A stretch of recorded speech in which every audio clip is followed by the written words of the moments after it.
Like, This guy. did anybody tell you guys, hey, you fit a certain mold, you're moving up, you're gonna get that third degree. Yeah, right. You just you just gotta reach a little bit higher. Yeah. I mean, the only Prince always I know for sure is Shaq, Scottie Pippen, Joe Biden. Yeah, Of course, it's always Freemasons. I mean, I think the Druid invented geomancy. I don't think that's a Freemason thing. Yeah, the satanic star it was a Christian star for the Satan worship. And I noticed all the roads line up into like. Wait, he doesn't know much about it, but he notices that all the roads line up in a square compass. The views expressed in this presentation are those of the host and guests and do not represent the views of any lodge, Grand Lodge, appended body, or any other person or persons whomsoever.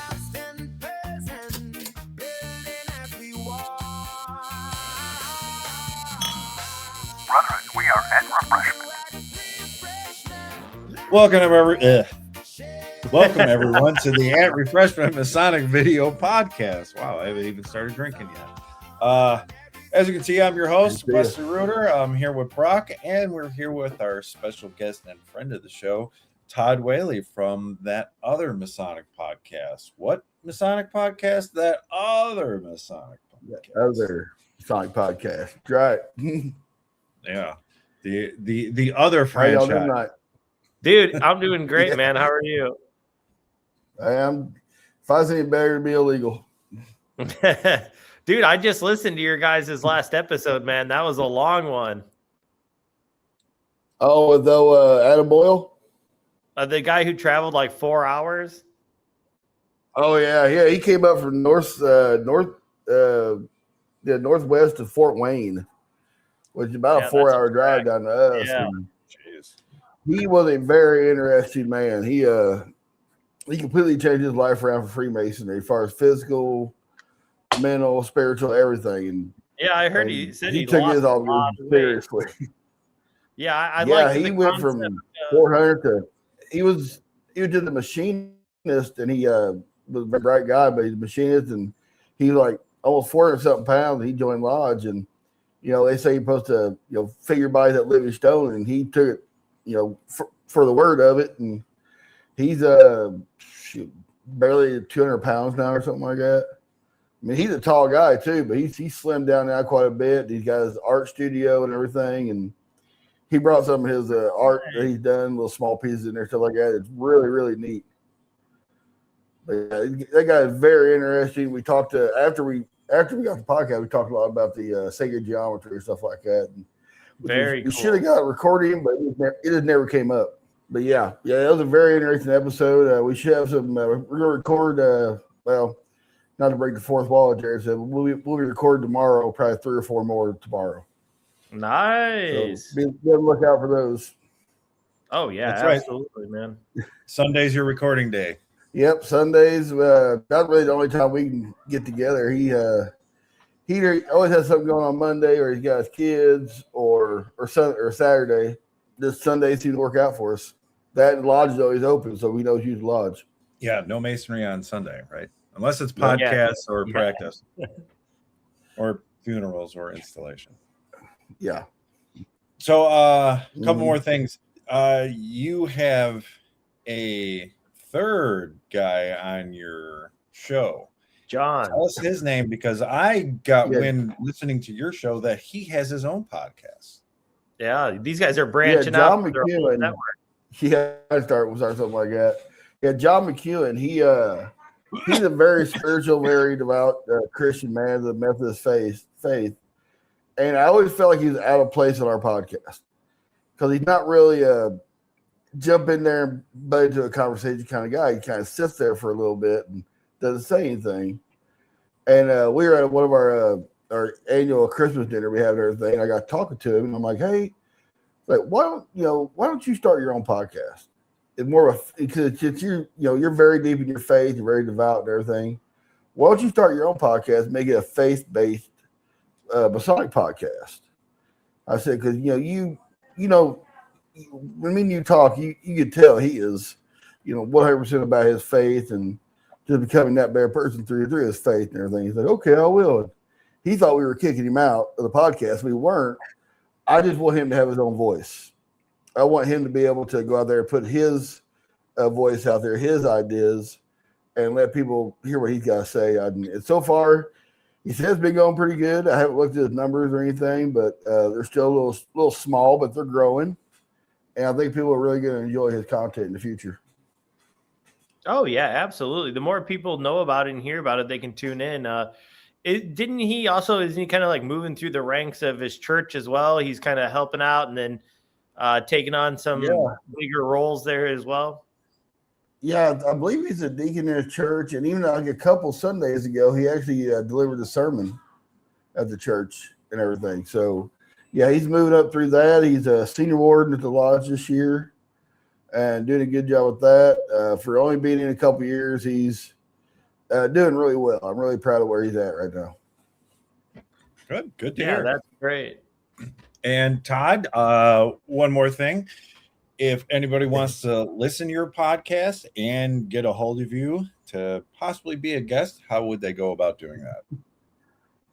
Well, we're on basically every podcast platform you can think of out there: Apple, Spotify, iHeart, Amazon, Apple Podcasts, all of them. If you want to get in contact with us, we have a Facebook page. Just type in That Other Masonic Podcast, and you'll be able to send us a message or a comment. Also, you reach me on Facebook under Todd David Whaley, and leave me a comment there also. And give me a follow. Well, why not? Yeah, give them a like. Yeah, if you want to be a guest, just come on and tell us your story. If you want to be a guest, we've had a lot of people ask to be guests. And if we had every person on who wanted to be a guest, we'd have like 300 episodes on by now. So we really try to get interesting. If it's got to be a pretty interesting story, or you got to be pushing an event, or just anything like that, we just don't want to have everybody on to come and tell, well, my dad was a Mason. Well, we've all heard that story. I mean, we're looking to get people out there with, I'm not saying you guys don't have a good story to them and everything, but we're entertaining here. You know what I mean? We don't want to bore people to death. So, but right. we're just trying to get a little bit bigger, and kind of like you guys, you guys are trying to grow too by doing this sort of podcast also. And me and Jared talked about doing, doing the remote podcast, but we live so close together, it's kind of ridiculous for us not to get together. Whereas you guys are spread all out Chicagoland. Well, you hinted at it, and you're back on our podcast for, I don't want to say a special reason, but a new reason to us. We are going to be doing some reactions to some videos. So this is going to be a reaction video, something new for at Refreshment. We've talked about it, and this is it. So this is not episode number 1. We were doing some Reddit stuff that will be coming out again too. So be on the lookout for the Reddit files. So these are just going to be reactions. I really like this too. So we're going to get right to it. This one here. I like how Mark was a whole Reddit expert, but he left one description of Reddit that everyone said Reddit is. Reddit is a dumpster fire of everything. You can find some good information on there, but there is a lot of junk. There is, and that's why we decided to go through it. We're going to be the Mulders and Scullies of our podcast. At least I don't want to say the Masonic fraternity because we don't claim to ever be truthful on this podcast, but we're not. I don't want to say truthful, but I don't want to say historically accurate. Right. Me and Wes talked about electrical engineering for about 15-20 minutes the other day on the middle of a show. Oh, wow. It'll probably never make it to air. We just go off on tangents for entertainment. How do surge protectors work? Yeah. yeah, exactly. Yeah. And I don't know. I don't think that will ever come to light, but yeah. No. So it's all entertainment, guys. Yeah. We're gonna get to that entertainment. It was entertaining. Oh, not this guy. Yeah. Dr. Dan Schneider. So I know we're a couple weeks off from doing this, and we're a little late to the game. We're gonna the Scottish Rite Southern Jurisdiction podcast. They just recently came out with one Friday the 20th of March, right? Something like yeah. that. Really? Okay. Or Thursday the literally what we 19th. had talked about when we were like, man, somebody needs to come out and say something about this. Somebody like Art de Hoyos. And then they literally had that a week later. He came out. I was like, yes. Good. Well, Yes. the thing is ours would have been out before that, but Yeah, we had an issue with our last streaming service, so we're not gonna Technical difficulties. We're not gonna mention that frustration Yeah, of how I wanted to Dumpster strangle fire. everyone. So yeah, let's hear what Dr. Dan Schneider has to say about Freemasonry on the Sean Ryan Show. Then I forget how many. So what is the Masonic Bible? It is. What's the difference? It is I don't know if there's a whole lot of huge differences. Okay. Yeah. I just know when we get them, we burn them because it's not a Christian Bible. I mean, it might have some books of the Bible in there and all that, but yeah, it's what they it's what they give you when you reach a certain level. Okay. Yeah. Okay. A certain level. A certain level. A certain level of third degree. Yeah. Now, Illinois gives out the Bible third degree, right? Correct. Okay. Yes, So we'd say in Indiana. Yes, we give the candidate a Bible if if he's of the Christian faith, or you can get a Quran and a Tanakh, I believe it is.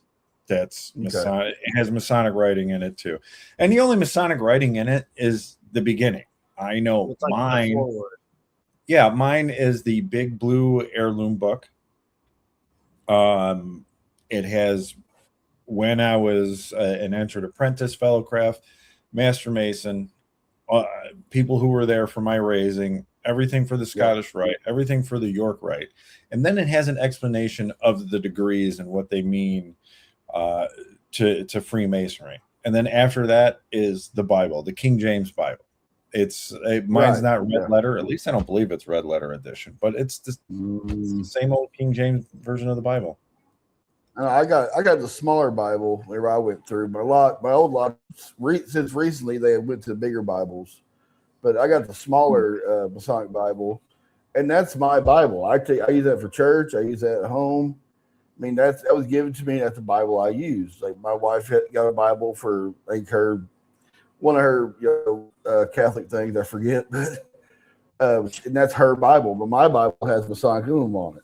There's no difference in them. They're the same thing, But this guy says, "Oh, it has some things in the Bible." No, it has all the Bible in it.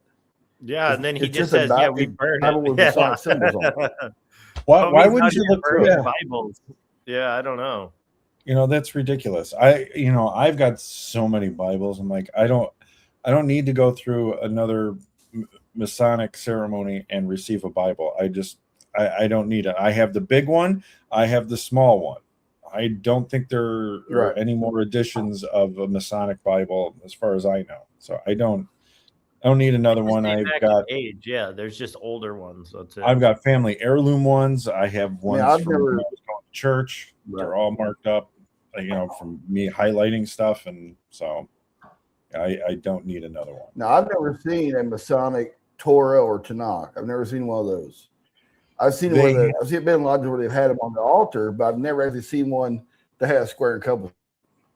I've never they seen have them available. I believe it's J.P. Luther. I've seen them on. Yeah. Do they? Okay. Yeah. I figured they'd be out there somewhere. I mean. Oh, absolutely. Yeah, they got everything, man. What is the Schofield, by the way, was a Freemason. The Schofield Was he Bible. really? Yeah. You wouldn't believe the amount of Freemasonry, especially in this part of the world, but it seems to be pretty strong. it's pretty strong here. Yeah. Completely antithetical. Their motto is against cross and crown. It's just, there's been, I forget how many popes, multiple popes and encyclicals Yeah, I was like, I don't written know by about popes the cross. denouncing, you cannot be Catholic and a Freemason. Why? Again, against cross and crown. Part of one of their ceremonies is to trample on a tiara representing the papal crown. It's Lucifer. You do? Lucifer. You didn't know. I've never trampled on a crown or a tiara. I don't Or know what frost. they're talking about. And you Yeah, know what? I It have sounds no like it would idea. hurt. Yeah, Like right. Now we must blindfold you, and you have to walk the trench of tiaras. Yeah. The hot tiaras. Where is, Yeah. Your feet must lay along the hot sands of Tiara. I mean, this guy could have done a 5-second Google search and For found real. a decent ritual of Freemasonry and Yeah. read it, and he may not understand everything, but he would not find anything that talked about against crossing crown or now walk on this broken tiara or whatever it is. Yeah, I don't. Everything's out there. I don't Yeah, know what I'm right. scared of. Exactly. He's Exactly. just making things up. Well, that's if the there thing is with- something like that in a ritual, it's something that's not Masonic. I'm sure it probably sounds Masonic, but it's Or it's not. pulled out of context. Yeah. Yeah. I mean, do you really Yeah. think Freemasonry, the Freemasonry we know that started in 1717 in England, Right. and thriving in England, do you really think it would be that popular with the people over there if it was don't think so. on the crossing crown? Yeah. Absolutely not. No I way. think where he got this from is during the, I guess when they were executed on Knights Templar back in 1313, when the French king declared all the Knights Templars, whatever it was, I forget. Yeah. But they said that back then that they said part of the Templar, ritual or whatever was to, basically step on the cross or, be blasphemous against the Catholic Church, something like that. Yeah, spit And I on know the that was cross, the rumor. And deny the Christ. yeah. And I think that was only because these guys were tortured or saying stuff like that. Right. Yeah. Because they wanted to Exactly. get it for heresy. Yeah. If you're strapped They were down made to to say that so they could, the torture device. You're going to say whatever you can to get off of it. Yeah, for real. At some point you're just going to give up. But I think that's probably where he got that from. And I tell people all the time that the ancient Knights Templar during the Crusades are not connected to Knights Templars and Freemasonry.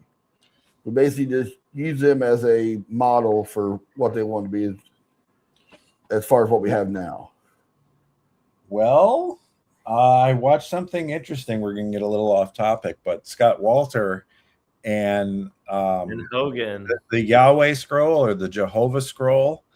He was on Randall Carlson's podcast talking about this discovery, how he came about it, and that he firmly believes that there is a connection with the Knights Templar and Freemasonry. It's a pretty interesting podcast. I'm not going to ruin it all. In fact, I have to watch a little bit more of it because I did fall asleep as I was getting interested in it and then just went asleep. But interesting. I needed to take a nap. Well, I was in pain. I've been in pain a lot, so lately. So I'm getting sleep when I can. So, but I do understand being tortured, whatever you want to get out of it. I mean, I've been not tortured, but I believe that in pain, and we're like, oh, I'll do anything to get out of pain. And it's not just saying that; it's being real. So, doing it, yeah. What else this guy got to say? Yeah. So it's, Luciferian is a philosophy, if you will. It's secular humanist in its philosophy. It's syncretistic. They trace themselves back to Solomon and the building of the temple and the Freemasons that were here and these other legends, but they also bring in other elements of different religions into it as well. Well, I mean, what is the point of the Masons? I mean, we see all the symbols, the pyramids, the one eye. Hope, faith, and charity. Yeah, let's get back to that. But what he said is the Luciferians connect themselves to the building of King Solomon. I don't know. Yeah, I've never heard I haven't that. studied their religion, but I don't know if that's accurate. Does anybody? No. Luciferians? And I'm only going to ask because of Solomon controlling the demons with his ring. That's kind of cool. But all the modern Luciferian, if you're talking like the there's multiple different forms, you know. I mean, You have, is like, he just saying Satanism, like Anton LaVey, or like Temple of Set, and like right? you I don't have, know if any of them believe that. like the Temple of the Satanic Temple. Then I think there's like there's like a Luciferian order too. Yeah, I don't know if any. I'm asking if you guys came across any of that stuff, know about their beliefs or anything. But I've never. I mean, I met one guy. There's one guy on TikTok. He was a Luciferian and a Master Mason, and how he got into lodge, I have no idea. But then I think he eventually got asked to resign before they kicked him out. Oh wow. Guy was a nice guy. I mean, I talked to him several times. Very nice guy. Very, from if you didn't know it, you would never thought he was a Luciferian. Yeah. And then he came up with that. Okay, And other than believing in Lucifer, what were his beliefs? I guess it was just everything kind of. Luciferian was probably like the second coming of Christ, I guess. I mean, I never really talked to him about that, but when he came out with that, he tried to explain it, and I was kind of half listening to it and everything. And I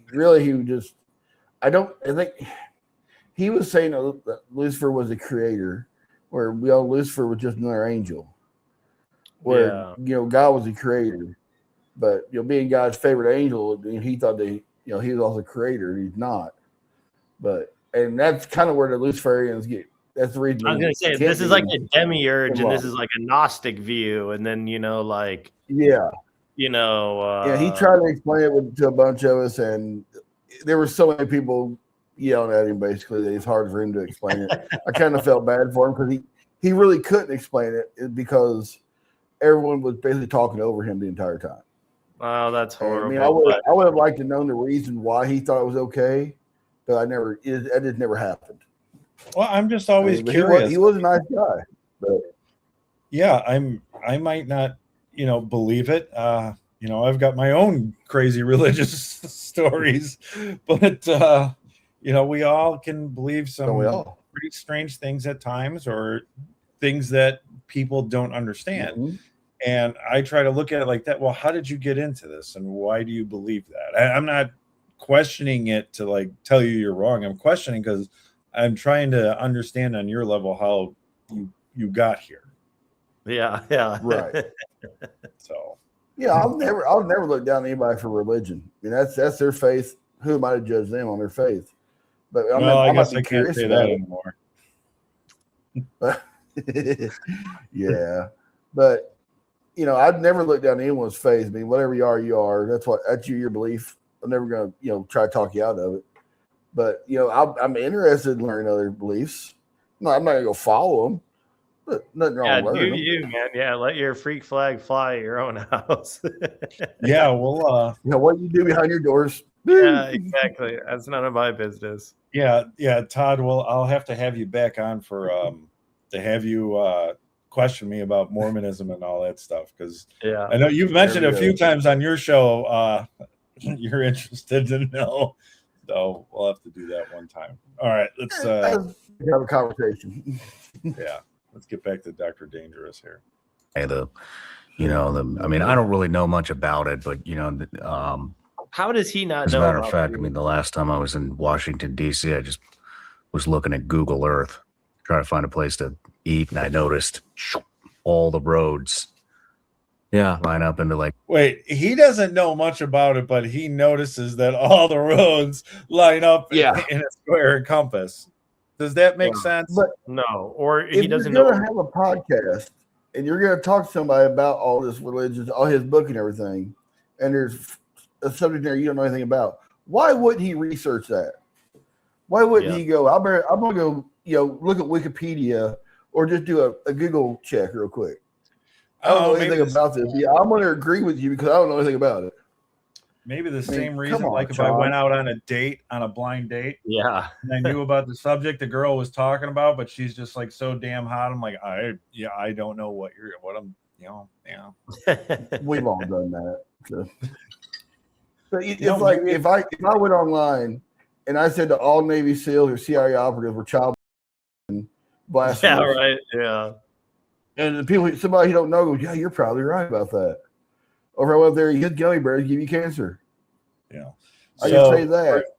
There's no now checks and balances with that. when you're going to talk about the Isle Lestemolers, you know, say it in a confusing thing so it doesn't get hooked by YouTube. Oh, See, Oh, all right. Yeah. I get it. all right. Let's. But, I mean, it's like, yeah, why didn't Sean Ryan do his research on this? I mean, he's as much to blame for this than the idiot sitting over another chair. well, he's probably too busy eating pizza and drinking grape soda on Epstein's Island. Who knows? Oh, man, you're going to get me in trouble for that. Am I going to have to cut that? I don't I think know. they I mean, I monetize think it, he man. dogs on us. I mean, shoot. Sean I don't Ryan know what gonna be, he's doing. you know, Yeah, Sean shooting Ryan's out going the to be weeds at with the a sniper tomorrow. gun for Brock. Pyramids, triangles, or diamonds, and it's creepy. Somebody It's just odd. sent me it's odd. right where the shooter was. He said one of my scout buddies. He sent, you see where the Sport 2 National Guard people were shot. One's dead or two. The female was killed. Yeah, This guy I'm has not- no I'm not idea sure. facts are And he said, "You see it?" And I was like, "No." And then he drew on there, and the streets. He drew. He could see at least a satanic star right there too. So others have made those observations. Yeah. Well, wait. Oh, shoot. I think about what 13 of wasn't our a satanic founders. star. But do you notice? Well, Anything this about was the his hand? shooter a Mason. How is this shooting getting tied to Masonry, and then the star? How is that being tied to Masonry now? I don't know. Because he was within the boundaries or on one of the lines or Oh. I'm not He's in the familiar grid. with with the shooting Geomancy. and where it happened. Yeah. But you know, of course, it's always Freemasons' fault. You know. Well, I mean, But I think the it's- Druids invented geomancy. I don't think that's a Freemason thing. Yeah, so. the satanic scar star. It was a Christian star for the Saint worshipers back in the 60s. Yeah, It was in the pentagram was a Christian symbol. Yeah. You know, so The star in you the know, east and all this. it- Yeah, dude. it just got taken and used by somebody else with Yeah, better wasn't marketing. it than what we got. Elphius Levy that made that whole thing up, go to Mindy's and all that crap? The Baphomet stuff. He's the Yeah. guy who that drawing, that depiction goes back a little further than him. There's some stone etchings and stuff that are very similar. But yeah, I mean, dude, it goes back a little bit, but he's the first guy who supposedly he read this Islamic text and then it described the Baphomet, and then that's what he made his drawing off of. Now, have I read that document? No. But I've heard the rumors of that, but yeah, that's where you get and then the go to Mendes that's like your Church of Satan. That's your goat head and the star kind of thing. No. It's all made up crap. Yeah, I was gonna say Come on. I'm not really sure how that ties. And then like my thing that I've always how the symbol for Baphomet that like Crowley used and some other people use, and then like I think it's like the Cross of Salem or something. Like there's all these similarities, and I just don't know how the sign with the name, where that comes from, where the relation of that is compared to that, like the Eliphas Levi symbol of the Baphomet, and then his symbol is a description, but then like the Knights Templar description of what they said the Baphomet that they worshipped is not the same as what Eliphas Levi's drawing is. So if the Templars got the Baphomet stuff and it's a perversion of Muhammad, which a lot of people say it is, and like Sophia being wisdom and all this kind of stuff, it's just a translation of how, you know, what that was. And then were they learning stuff from like those hashish assassins from, you know, the Persian Empire, you know, and then they taught early Crusaders their secret religion, and then, you know, the Templars taught them theirs, kind of thing. I don't know. All right. I mean, You there show was me yours, I'll show you back mine. and forth. Yeah. Yeah, the Templars worked with a lot of, you know, the Arabic people that are in the Crusades, and that's who built all their temples or their forts, they call it, stuff like that. And they So were, you who's know, to know? really, Who's to say? Yeah, and all the pilgrims and all the people they transferred were all religious people seeking to go to these sites, and so like they were always dealing with like very devout people who were seeking a religious path and stuff. So they probably learned all kinds of stuff and met people, and people probably gave them stuff and traded up for knowledge and to teach them stuff or to take them places. So I'm sure, that's why they were disbanded for a reason, Well, when the in this book I read by Michael Hagee, something like that. Anyways, he wrote about when the Templars had control of everything in Jerusalem, and they had control of the Dome of the Rock. Now, they felt that that was sacred, and they weren't going to do anything to it. So much so that they allowed I don't know if it was just an imam or who exactly it was, but it was two representatives of Saladin's, I believe Saladin, went in, and they were so awestruck by the sight of the Dome of the Temple or the Dome of the Rock, they asked if they can enter and pray, and they allowed them to. But there was one Templar guard at the Dome of the Rock that made a ruckus about it, and they reprimanded that guy in front of these two Muslims. They said, "You are wrong. You do not do that. That is not our ways." And I'm like, man, that sounds so Masonic. Yeah. Allow them to pray, do what they want. They're visitors. They're not doing anything wrong. And at that point in time, definitely not doing wrong. Nobody's doing nothing wrong. They just want to pray in a place that they find most holy to them. I thought that was an interesting story. No, dude, and the way that people heard about that. I'm not real familiar with Jerusalem geography, but is the Dome on the Rock, is that where the Temple Solomon was? That's where not familiar. That's where the traditional place is, although there is another site just off of the Dome of the Rock they are now thinking may be the actual site. But okay. I'm no historical expert when it comes to any of this stuff. So yeah, because I know remember the what was that movie, The Kingdom of Heaven? The Dome on the Rock was there. They just put the scrim for the Muslim emblem on top of it of a cross. Yeah, I don't know how it is, but there's a lot of things wrong with that movie. And when I found out about the history, I was so appalled by the movie after I found out about the real history. I'm just really? Oh yeah, it wasn't okay. There's only one really historical thing. There are a couple, but one real historical thing. When Orlando Bloom's character comes out and they're speaking terms, and he says, "I will burn everything to the ground." That the first two sentences is word for word what that actual knight said. Now, it wasn't the name of his character, but it was a knight. I don't remember his name. It's been years since I read the book. Did come out and say that. Well, we will burn everything. Wow. We don't care. So, but the one thing that they did agree to, and it's not said in the movie, is it wasn't a peaceful transition. In fact, there was a tax that if you wanted to stay in Jerusalem, you could, but you had to convert. But if you wanted to leave, you had to pay a tax. And I don't remember exactly how much it was, but it would have been pretty much everything you had, or I think the equivalent of up to 40% or more of what you had. I can't remember. It's been years since I read this book, but I'm just like, oh my gosh, it wasn't as simple as the movie makes it out to be, or as peaceful. Yeah. So, yeah, right.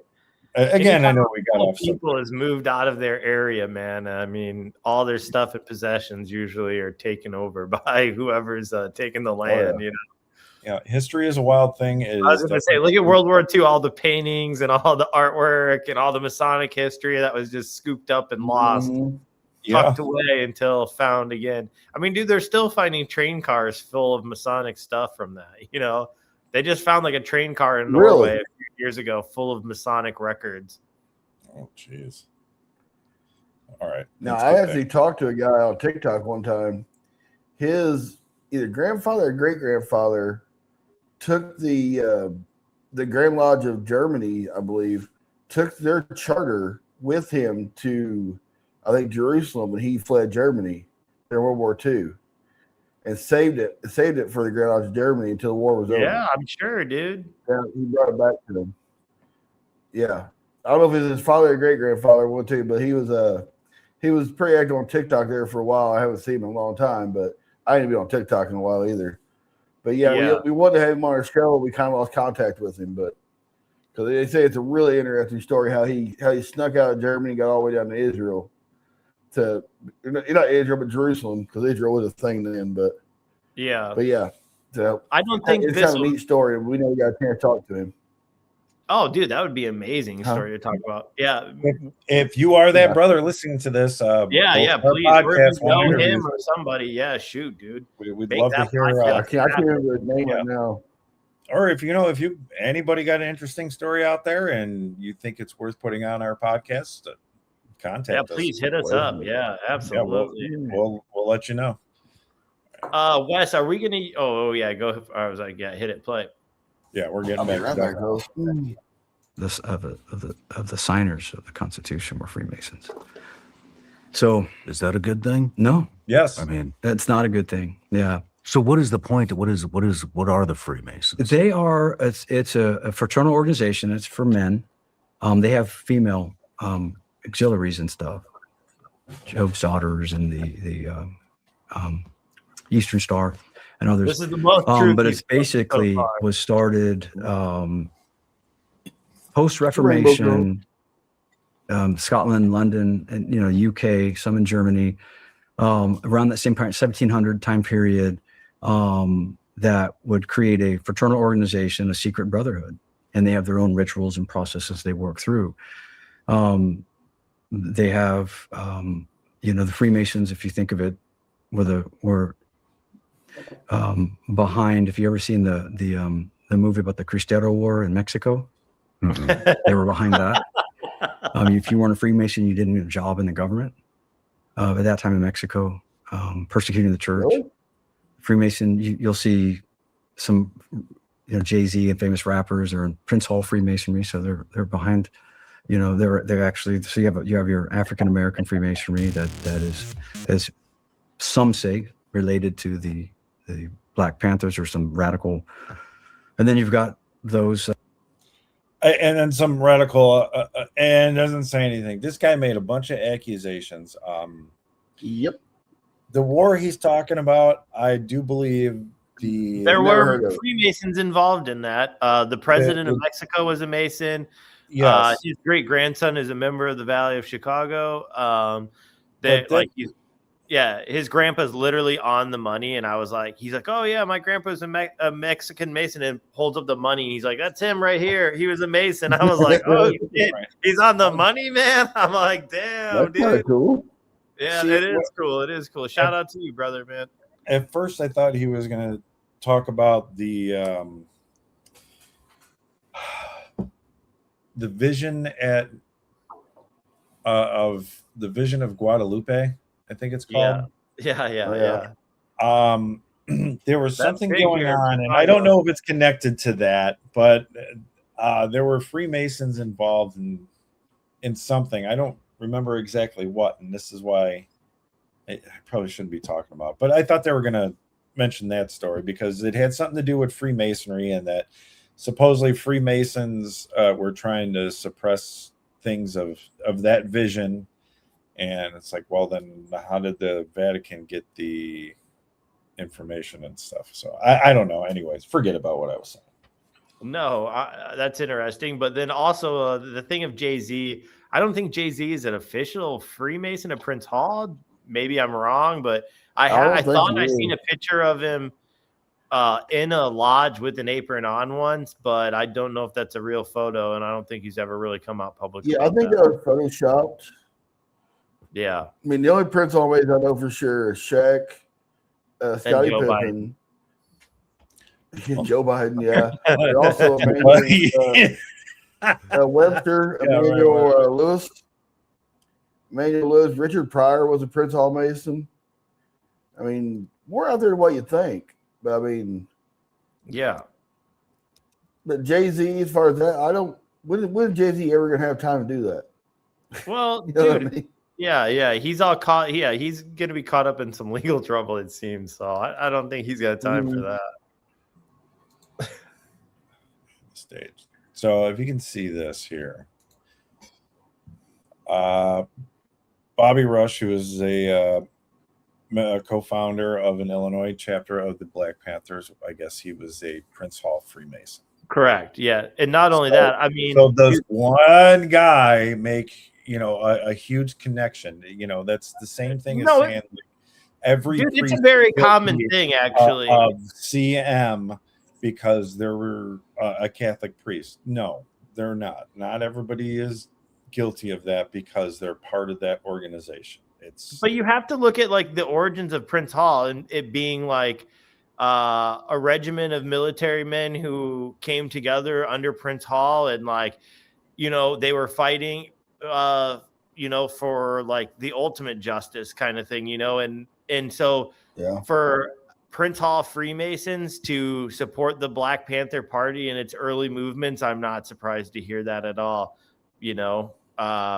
I mean, they could silently support him too. Yeah, I mean, nor is it like, are we claiming a terrorist organization either? Right. It's one member does not make a conspiracy. Yeah. And the other thing is that where is it said that Freemasonry, Prince Hall Freemasonry as a whole is in agreement with everything they do, the Black Panthers do? Well, it's like saying Freemasonry. If there is, I'd like to see it. I'm curious. I really am.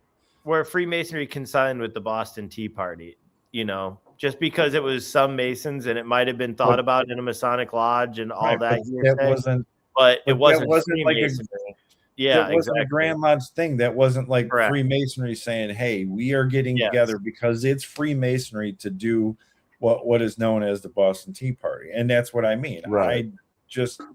I'm sure there are many members that were in support of the Black Panthers that were Prince Hall members or just members of Freemasonry in general, which is fine. That's their right to believe that. I'm not saying there's anything wrong with that, but that they speak for Freemasons or that Freemasonry agrees with them as a whole for everyone. No, something like that is not going to happen.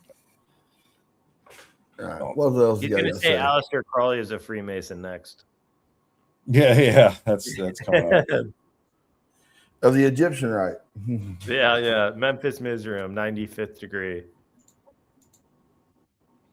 360 degrees of Freemasonry. Behind some of the white supremacy and other things as well. So, or at least co-associated with. So it's an organization, but they have a brotherhood based upon going through these common rituals. But again, think of that against Crowley. So he's going to get to the Crowley thing, but what's wrong with that? Here's a brotherhood. We're unified because we've been through the same ritual. What's wrong with that? Yeah, but so is the moose, the elks, the lions all got ritual, some kind of initiation ritual. The Odd Fellows, everybody. Yeah, correct. I mean, everyone does. That's what bonds them together. Yeah, I mean, what about the Greek fraternities? Correct. I mean, don't the police, the military, your lifeguard, the public your ceremony, yeah, exactly, or even before that. There's always something for the members, for the new members. What's wrong with that? I don't think there's anything wrong with it. Well, the Bible says not to take an oath or anything. Yeah, I don't think it's an oath either. It's more of an obligation to take care of your, I'm not swearing on an oath or swearing to God on these things. I'm taking an oath to uphold a standard. Yeah. Well, forget it. I'm not getting it. Yeah. I will be on a thing about oaths and everything for a while, so let's just get back to this. On my free will. It's incredible. It's against it's against the church, and it's against right order. And so they're going to vehemently say that's not true. And there's different layers. There's different layers. The lower levels are, it's brotherhood, but as you go higher up, it gets a little more. Again, I wasn't a Freemason, but How do you get higher up? You progress through. I wasn't a Freemason, and then he asked him, how do you get higher up? Well, let me tell you. Exactly. Well, yeah, I haven't been a Freemason. I know how. Yeah, exactly. Well, you got, how do you get higher up? You pay more. Oh, okay, all right. And how do you get higher? Well, you pay more money. You progress through, and if they see that you fit certain molds, then yeah, they'll let you go. And then Who's you they? fit certain molds. I don't know how they do it. Well, how do you get higher? Well, let me tell you, they got to fit certain molds. What mold is that? Oh man, yeah, that's We're all different sizes. Like This guy. did anybody tell you guys, hey, you fit a certain mold, you're moving up, you're gonna get that third degree. Yeah, right. You just got to reach a little bit higher. Yeah, you just got give us another $100. You doing? Yeah, exactly. You got $100? I got a petition. I can tell you how much I spent for every degree I had. Yeah. Really? The only thing I had to do was just reach in my pocket, and that was it once. Yeah. And it's a certain amount because everybody has to do it. Nothing comes free. None of the degrees you get in Freemasonry are free. And I don't think there's anything wrong with that. Yeah, we're talking for non-Masons out here, like just Illinois in general. I think it's like $150 to get your degree, maybe $200 to get all 3 degrees. Yeah. And then you're maybe like $200 for the Scottish Rite, maybe like $200 for the York. It's about something like, and then it's usually your dues or your lodge dues are maybe $50 to $120. And then, your appendant body dues are, $50 to $100-ish, so it's like, it's not really that crazy, man. I mean, it's actually pretty cheap. I think it should be way more expensive. Yeah. Some of the things we do, the price hasn't changed in 150 years. I think we looked it up, and the amount for degrees was the same like 70 years ago as it was today, or something crazy like that. It hadn't changed. I think our lodge's initiation fee is $135, and that pays your first year dues also. Yep. So for Raven, it's $200 for for but everything. We raised that recently. When I very first joined, it was $150. Yeah, I think it was like $150. And we just raised that, so now it's $200 for your petition, all 3 degrees. But it covers a background check. There's all kinds of other stuff. Well, no, the new background check that they pay on their own. Oh, that's through Grand Lodge, though. That's through the company direct. Actually, that's my bad. Yeah. That we just had this conversation. Yeah. So we never see that. We don't touch that. There's no exchange. So he's paying that direct himself. The only thing that we get is the information. They don't send him the information. They send us, the lodge. Todd, that was you that was telling us about that. Grand Lodge just gives you a yay or a nay from the background check, right? Yeah. We the person who does the background check, he pays for it. He did all the paperwork himself and everything, pays for it. And then the Grand Lodge gets basically a good or bad background check. I don't know if he gives these specifics to him or anything, But then they contact our secretary, and then they say, okay, either he's good to go or he's not good to go. So it's kind of either way. So But does other than that, we don't know what he's done, huh? Does your investigation committee see that report to be like, yes, Grand Lodge gave us a thumbs up? No. Or no, the only thing we give is when we meet the guy. Okay, and then so when you guys how do you guys do your investigation committee in Indiana? It's a 3-person committee. Usually we meet the guy either at the lodge or at his home. Most generally he'll come to the lodge because a lot of guys don't want strangers in their house, and I get it. Oh yeah, totally. But, then usually 2 out of 3 have to give a favorable report. Most times, the third guy's usually not there. I mean, probably the last 5 or 6 petitions I've been, people that join our lodge, one of the guys wasn't there, or they'll call in and say, "Hey, I can't be there, but here's my report." Do they give it a report, or do they just say he's favorable, and then that's what goes on? We give a report.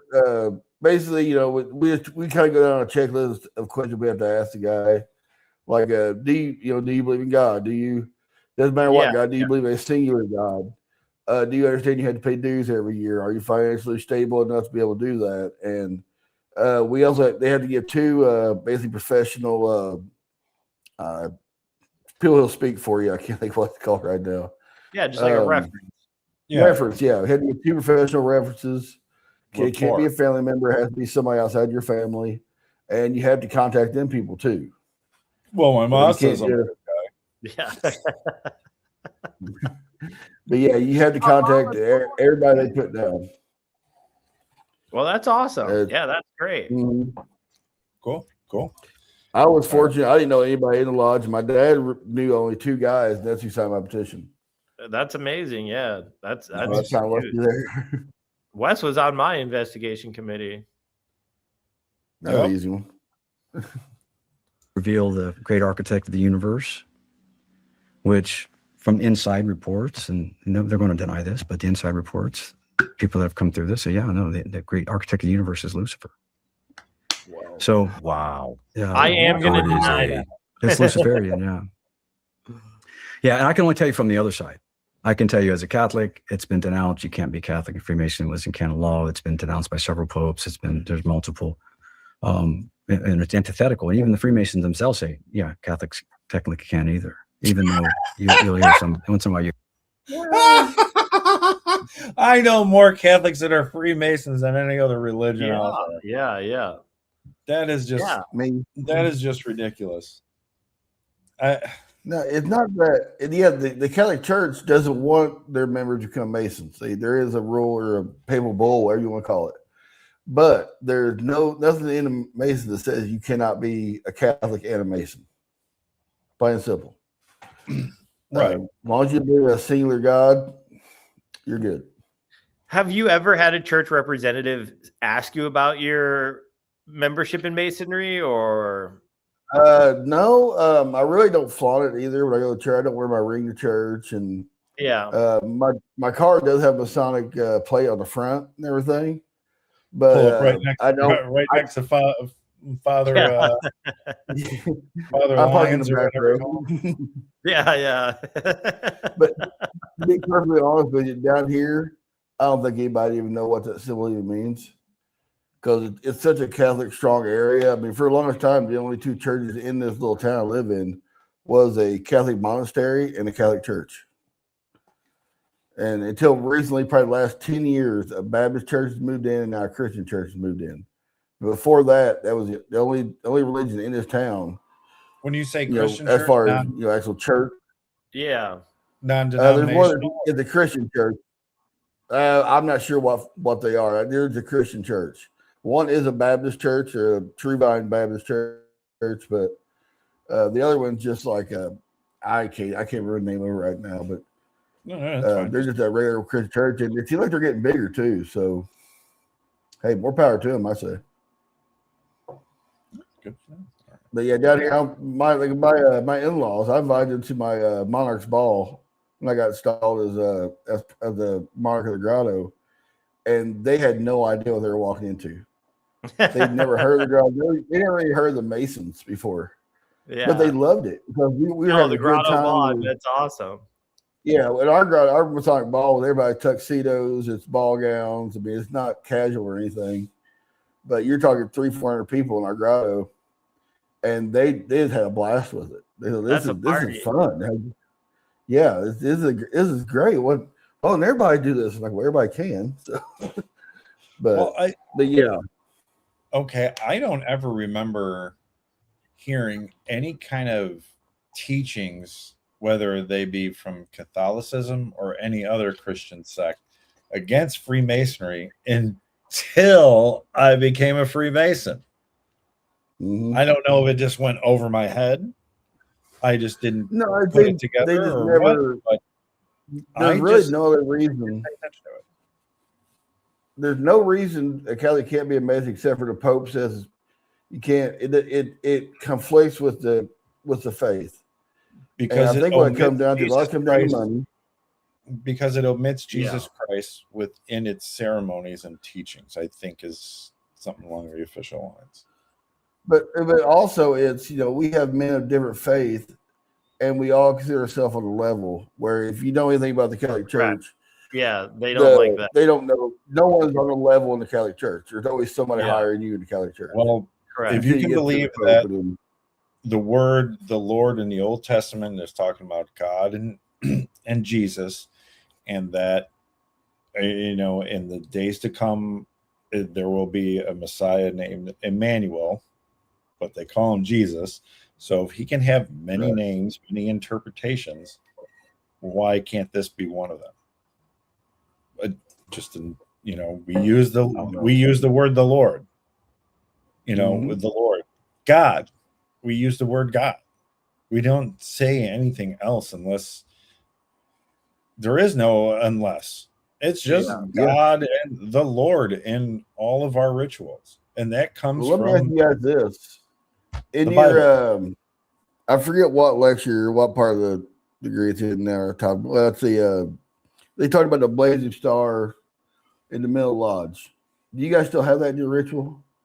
I believe so. Yes. They explain the blazing star, which is what? Yeah, and forms and supports. I know not forms and supports. It's in their first degree lecture. One of them. It's in the third lecture of the first degree. Well, they take that out of our ritual now. Why? Now you just say the blazing star as one of the symbols, but you don't tell them that it was the star that took the wise men to the nativity. Yeah, so it's supposed to be non-denominational, I guess.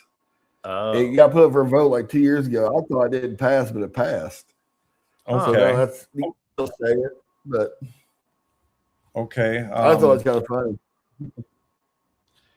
I took it as two different meanings, and this is just me, but in the Old Testament, there's the story of Elias going up to heaven in a chariot of fire. Yeah. And I took blazing star because it's on fire. The North Star wasn't on fire. Okay. No. They were following it by night, unless I'm remembering something wrong. Yeah, that's correct.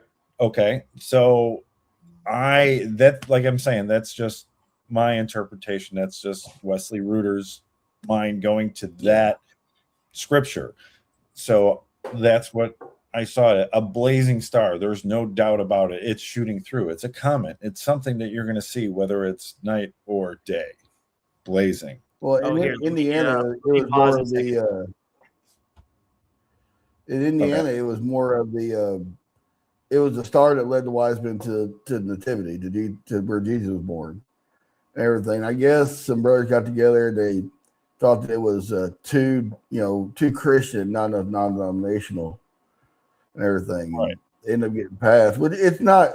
Guys still say the old ritual and everything. There's no difference in it, but I thought it was kind of silly. Well, why couldn't guys that are more eloquent in their wording put what I just explained into the teaching and keep them both? Yeah. I don't know. It gets the ritual change in Indiana is like changing the flavor of Coke. It's not going to happen. Yeah, but my background would be more in Christianity and Mormonism, and if I'm able to come up with that in my own head when I hear that, I don't see how difficult it is to be part of the teachings of Freemasonry. The blazing star to symbolize this, to symbolize that. It's not a Freemasonry according to Wesley Reuter. So yeah, I'm back. Did you look up the blazing star? I'm sorry. Did you look it up? The blazing star? No, I've been drinking and BS. Oh. No, I'm just saying that was my interpretation because that's where my mind goes. Twofold. Did we talk about the penalties and how I think they're related to Judas? You discussed that before with me offline. All right. Well, I know a brother down here. He does a real good presentation about that kind of, about kind of ruffians and everything. And he I can't remember what he said now, but if I ever get a chance and he can record it, I'll send it to you guys. Well, if we goes real deep into what we're doing there. If we ever come up with a paywall, these are the things that you're going to have to pay to see discussed. But to help me with editing, I'm going to put this on pause for a minute. 3 hours later. All right, and we're back. We had our little off discussion type thing, and we're going to get back to Dr. Schneider for a little bit. Hear a bishop or priest say, no, they're nice guys. They might be nice guys, but you can't be a member of that. But on the other side, we've seen many cases, and there's certain patterns in those cases. The G probably stands for the generative principle. I'm not sure, but you'll see it affecting. I kind of like that answer. The general principle. It's, Really? That's what he said. He doesn't know. He just made that up on the fly. Right. And it sounds good. If you didn't know about Freemasonry and you said, hey, what's that G in the middle? The general principle, my friend. I think something your drunk uncle would tell you. It's a general principle. Everybody knows that. The general principle. All right. Let me we all know the G stands for green beans. I mean, come on, guys. Seriously? Go. Well, if you ask my girlfriend, I'm still trying to find that and her G spot too. So all right, let's get back. Having children, you'll see women struggling to conceive. Oftentimes, what do you mean? Then the symbol, the compass in the square, and there's a G in the middle. But there is an effect, oftentimes, of these curses on second and third generations down, where you asthma, stomach disorders, very common.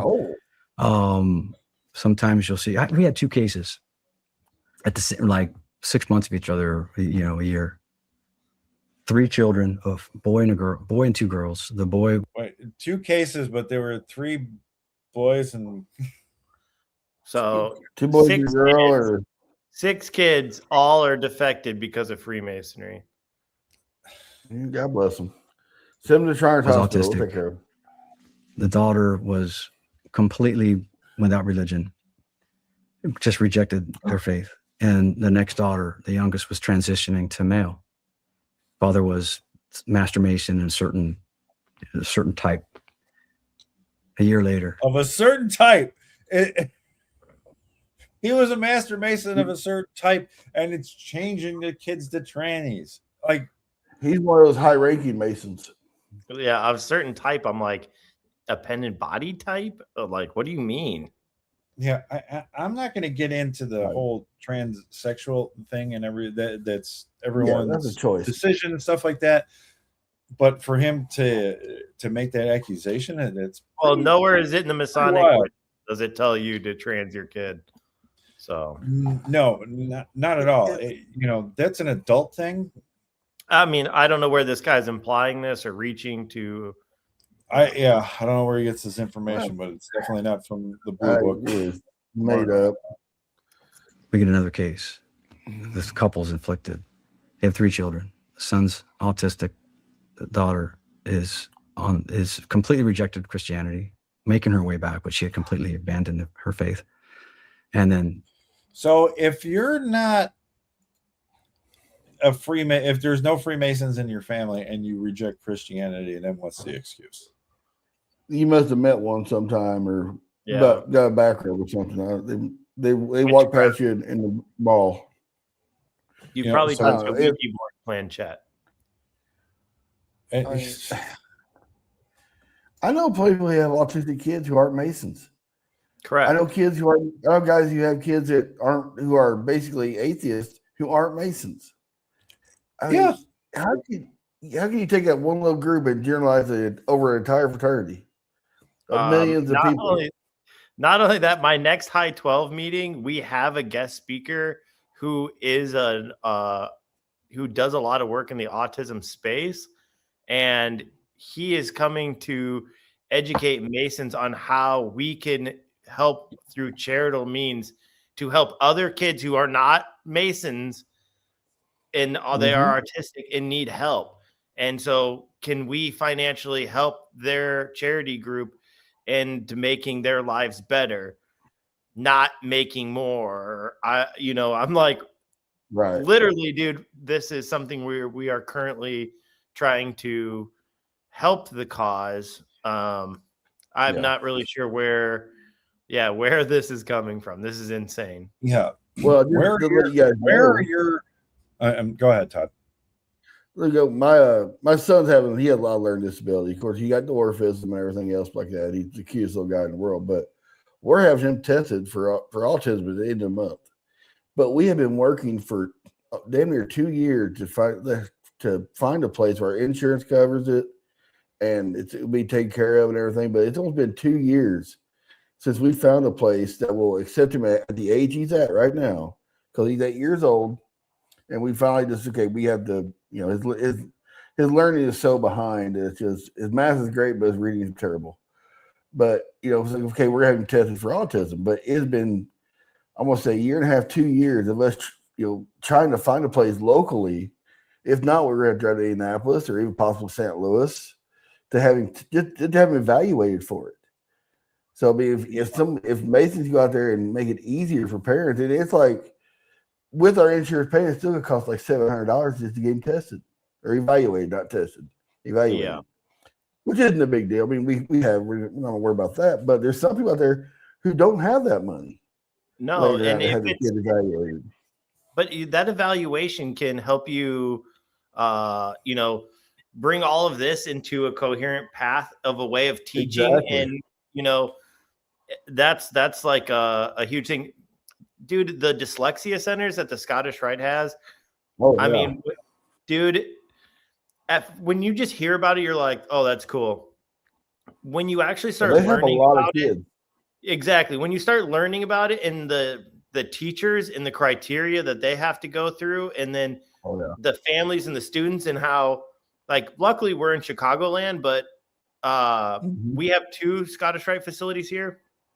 But dude, there isn't that many facilities, and there's not very many facilities that are doing it for free or for help, or helping out, or like, even being able to handle the amount of volume that we can handle. Right. But then I know like Danville, I know several other valleys that have them. Madison. Evansville used to have one, but I don't know if they have it anymore. So they lost the cathedral years ago, but I remember we came down for a grad convention. We actually took a tour of the cathedral, and they showed us their dyslexia center and everything. And I mean, it was a pretty good sizable area for a lot of kids. Well, a lot of them are outside of the valleys now. They're in their own buildings. Yeah. So okay, I didn't know that. Evansville had one in house. Well, it keeps it. Excuse me. It keeps it like disattached from us. Like financially, it's us, but there's no connection to Mason. Like Masons aren't going there. Masons aren't around your kid. These are trained professionals who are licensed, who are completely background. Like these are teachers, and they are saving kids' lives. It's absolutely amazing. And then I've also heard I've been to several of the banquet dinners and some of the fundraisers and stuff, and hearing the children who have graduated from the program come back 3 or 4 years later and give a speech. And I've had the chance of getting to talk to them some after, shooting their portrait and stuff like that. And just being like, hey man, you did a really amazing job up there, doing that speech. And they'd just be like, oh, before this program, I would have never been able to talk to a room. But knowing that like, these are the people who funded me, who helped me do that. Like this is nothing. This is like talking to my family. And like hearing that is like, whoa, man, you're like 12 or 13 and that's your thought method. Like, so grateful, so honored to get to go through a program like this and understand like you're not stupid or you're not struggling. It isn't you just learn different, and classrooms are designed for a general thing, and everybody learns differently. And once you learn the way you learn, it really helps you. It saves your life. Shoot, dude. You go from being so lost to having a path and knowing like, yeah, it's absolutely amazing. Oh yeah, I wish I could be more part of it, but same. God willing, hopefully get my son figured out. Yeah, well, dude, just like the academic bowls, man, we sponsor those academic bowls, and these schools put together teams, man, and these kids are so smart, and it's more than the scholarship money or like, the putting it on your resume. It's these kids are smart, and they're like real What smart. do you guys fund? What do you guys fund? Do you fund like travel or something for them? Lodges can support, each lodge can support a team for your local school. The state supports it like in overall setup. I think I'm not exactly sure how much all the scholarships are. I went and worked. Me and Wes, we did it together. Remember? Yep. We gave out the scholarship. That wasn't the academic bowl, was it? We gave out a scholarship together. No, it was the scholarships where we went to the high school and I talked on stage. Yeah. Dude, it was so funny. Yeah, it was wild. I was like, Wes, I am not talking. This is a room full of high school people and their parents. They're going to eat us alive. And we're in like suits, dude, going to give away a thing. They loved us. It was great, but it was really funny. Give you a wedgie?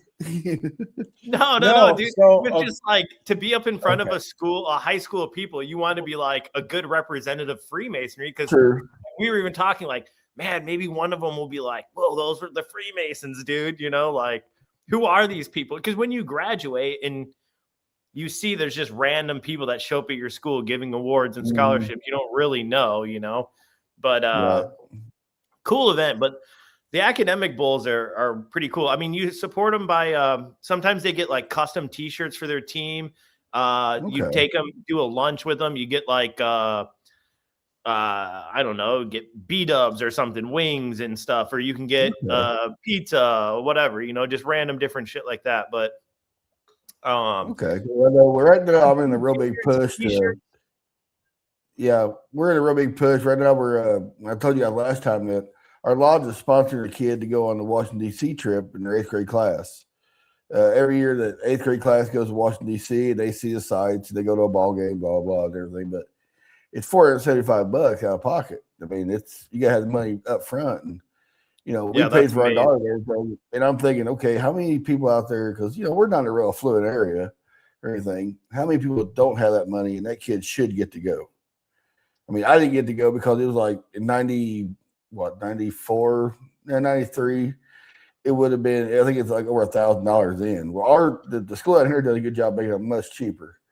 But we decided we were going to sponsor a kid and everything. And next month, we're having the principal come out and get the check from him, take a picture and all that stuff like that. I want to get involved with the school somehow. And athletics is pretty much out because everything in the world, helps athletics. But if we did the academic way of doing it, so one of the reasons why I remember that trip with Brock, and we'll get to a new video in a second, is I do remember Brock. I'm not doing this. There's a lot of people here. I don't have an issue speaking in front of people. I volunteered right away. I was like, oh man, that sounds great. I'd love to go do something like that. I've never done that before. And then Wes is like, all right, let's do it. And then I'm like, oh shit, dude, oh no. Like I wasn't expecting it to be like, I thought we were gonna like show up in a classroom, or I didn't get it was like graduation day, like you're gonna present this, you know. I was like, oh, this is like a whole ceremony here. Yeah. So, yeah, I'm like, okay, I don't have an issue speaking in front of people. Although, if you ask guys on this podcast, sometimes I do have an issue with speaking to people. But, anyways, It was like National Honor Society, and then they were like, Yeah. all right, here's Wesley. Oh, yeah. Ruger. they're giving out like major awards. Yeah. You know, The right Not workable lamp, Wesley Ruger from the not, Yeah. not leg lamps. It was and the Air stuff like Force that. up there before him, and then Space Force was after It that. wasn't Space Force. It wasn't around then.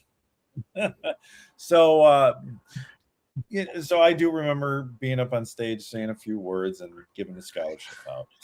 So I don't know if you went with me, Brock, but we went to the local watering hole down the street, and lo and behold, I see one of the teachers that were up there, and who presented an award, and I made eye contact with, so she knows who we were. So I seen her at the bar, and I said, "Oh, hey, how are you?" I'm like, "How, did everything go well? Did we do well with the scholarships? And right to the point." And she just stopped me. She's like, "Are you married?" I'm like, and at the time I was. I'm like, "Yeah." And she just goes, "Okay." And then she just walked away.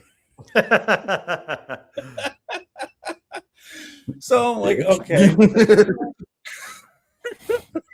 Obviously, being married was the wrong answer, but I was trying to make it about the kids and the scholarship, because that's what I was interested in.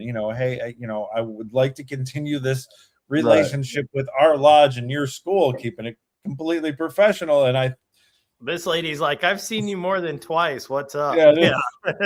Like, please tell me yes. I'm like, oh gosh. So yeah. All right. So we're gonna move. Yeah, we're gonna move on from Dr. Schneider, and I'm gonna get right. So we're gonna jump to this Catholic priest who has been on Sean Ryan. I couldn't find it on the long video, so I did find a short on YouTube, and we're gonna go through this and analyze this a little bit. All right. Oh, hold on. I don't know what happened to the sound. There you go. What is the Freemasonry stuff? Well, it's a secret society. Basically, it's a form of Luciferianism where you become your own god. Wait, where you become your own god? Do you guys remember They this hit in any it of the fast rituals? off these, man, and the spooky music, dude. This I is don't like remember Crystal that part. Castles. This is actually a good song. This is a good band. I don't know if this is the new or old Crystal Castles. He's confusing that with Mormonism, okay? Because in Mormonism, it was taught at one time, now they're going away from it, that every individual had the opportunity to become as God is now and have their own planet. Oh. So, Okay. yeah. So I think he's confusing it with that. But Yeah, dude's a little confused. we'll get back to that. It's a structured thing where that's slowly revealed to you until you get to the top. The reason they're called Freemasons is because during the Middle Ages, guys would started these guilds to protect craft of their buildings and that type of thing. By the time you get into the 1600s, So I like these little clips though, dude. They're awesome. Yeah, he's not really wrong with that. Yeah, everything's awesome, and all the clips are cool. There were more guilds other than just the Freemasons. There were they had the gardeners, they had the blacksmith guild, they had the farriers, wheelwrights, carpenters in general. They all had their own guilds and everything. Gardeners, right? Like, how do you do this? How do you do that? How do I know you're a true gardener? What are you gonna do? Right. How do I know you're a true worker of master? The proper name for it. Yeah, and having the guild was to keep the work at such a great level and everything. They didn't let anybody do it. Yeah, so there would be some sort of some sort of paper, signs, or symbols for recognition. I just don't see this as. I'm sure, yeah. Hundreds morphs into what we're seeing now. By the time you get to like 1717, which is when it was officially established in France, the whole structure, it's already Established in Wrong. France. I'm sure Wrong. Established in England. I mean, it would. Yeah, I 17. mean, yeah, I mean, yeah. I mean, there was probably Freemasonry going on all over the place at that time in 1717. But I mean, we know it just when existed the before Grand that. Lodge was founded. Yeah, and exactly. There were lodges way before that. Yeah. Well, I'm sure he was misspeaking about France and meant England. Yeah. It happens to us all the time. I will give him that. Maybe he just misspoke or misremembered. Yeah, I'm doing that every day. In 1717, in England at the Green Dragon, right? That was a bunch of grapes. No, it's in Boston. No, Yeah, Green Dragon Tavern, yeah. At the Green No, that's in Dragon Boston. Tavern. And if we're wrong, please tell us we're wrong. Yeah. I'm like, Yeah. The Grand Lodge of, not the United Grand Lodge of England. It was Because in that the was Grand Lodge of England, yeah. yeah, that's the What was founding. the name of it? But dude, they say that that's not even right. It could be 1721. It could be years later. Blah blah blah. Well, our Well, rituals and everything were reestablished in 1717 at the bar of the Green Dragon or the Right. Goose and And Gridiron, Constitution. whichever one it was, and I apologize for not remembering. But whichever one it was, we reestablished things to be a recognized fraternity, to not be, how do I say it, a secret anymore. Because if we're going to display our symbol everywhere, how are we a secret? Exactly. already laid out. So originally it was to make sure that guys knew their craft, but then it turned into witchcraft over the course of time. Trying to get this one case broke. Have you noticed where any did it witchcraft turn in into- our ritual? No. Would you know? Well, I think I'm high enough. I mean, I would say that modern witchcraft has Masonic influence because the early Wiccan founders took influence from Freemasonry, or their teachers were Masons, the people who taught them the forms of witchcraft, like Alexandrian and Gardnerian witchcraft both came out of England, you know, and they both came out of a lot of their friends and people, scholars, teachers were Masons. And so like some of the initiation cable toe stuff that we do is ripped off in Witchgate covens, but that they come after Freemasonry. So by him saying that Freemasonry got witchcraft started after Freemasonry, and the same thing as the Mormonism thing. Like it took elements of this and then interpreted them into whatever. Because I believe I'm not sure the exact Alexandrian founding connections to like Crowley and stuff, but I know like the Gardnerian line has direct links to like Crowley and some What of is those. the Gardnerian line? If you can explain that a little bit. So there's Yeah, like a few different lines of like current paganism, you know, certain structures, ways of initiation, you know, like so those are the two most popular, I would say. I mean, you know, whatever. There's like a generic, like you're a teenage witch or you're a 30-year-old lady who's like purple hair, I'm a pagan, you know. No, I They don't might expect you to be do that, an but, expert. like, So they might just be reading like Barnes and Noble pagan books, you know. But Sure. like I'm like the 60s revivalist, you know, where like right, you like get getting like, blood from Hot Topic and doing. no, yeah, exactly. But like back in the day, like those old school photos in the 60s that existed of like early photography where they were like anthropologists and stuff were experimenting with new religions and like trying to connect in communes and like psychedelic shit like that. Like they were all kind of influenced off of like, oh, look at what these Druid and Wiccans are doing. You know, like this is what the ancient religion is, you know, before we were oppressed by Christianity.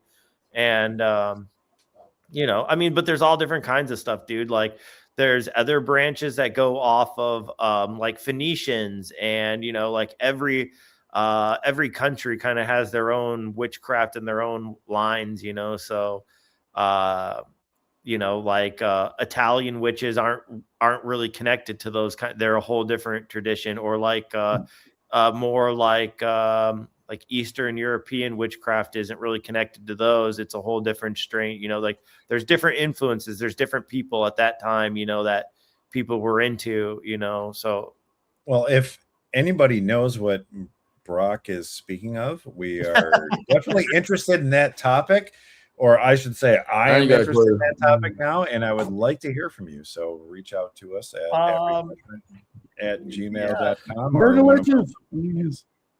Yeah. I read a few of their books. I just needed to know what the hell was going on over there. No, perfectly fine. I don't like it. All right. Yeah. The coolest. 15 years. The woman that's possessed, she became possessed because her father, who was a Freemason, gave her up to another Freemason so that he could advance in Freemason. So she was in the back seat of her parents' car with her parents sitting in the front seat. That's what? I don't think so. I know so. That's not correct at all. Oh, they gave somebody up for adoption for they gave them they gave their daughter up to another Freemason to advance in the fraternity. Wow. I'll be right back. I gotta go let the dogs in. That might be a little handy. Hand on my farm. So they're connecting this with human trafficking. Be a little irregular. Wow. Yeah. Well, they've already said we have child brides and all that stuff, and it's you know, the other thing that doesn't is clandestine Freemasonry also doesn't help us, because anything that any clandestine Mason does under the umbrella of a square and compass, we're going to collect all that bad hate and rap for all of that, whether it's justified or not. Nobody understands it's clandestine or irregular, even, you know, some certain lines are, you know. Well, some people just don't know they join these lodges. I mean, I know that Joshua Feliciano, he wrote the book about bogus Freemasonry. He joined the clandestine lodge or regular lodge. Yeah. But because he didn't know any better. He wanted to join Freemasons. So a guy he knew was a member of this and got him in there. It wasn't until he got into it. Unfortunately, yeah. Yeah, he got into it and realized that this ain't it. I mean, this ain't what I was looking for. And he had to go all the way. Once he got into Prince Hall, he had to go all the way back through it like he'd never done before. Yeah, they do like a healing and then take you in, and then go right back through the correct way, which is great though, because then it shows you the correct way that it should have been done. And I've heard some horror stories of people getting black eyes or beaten or, humiliated, or depantsed or all this crap, and you never, oh God, dude.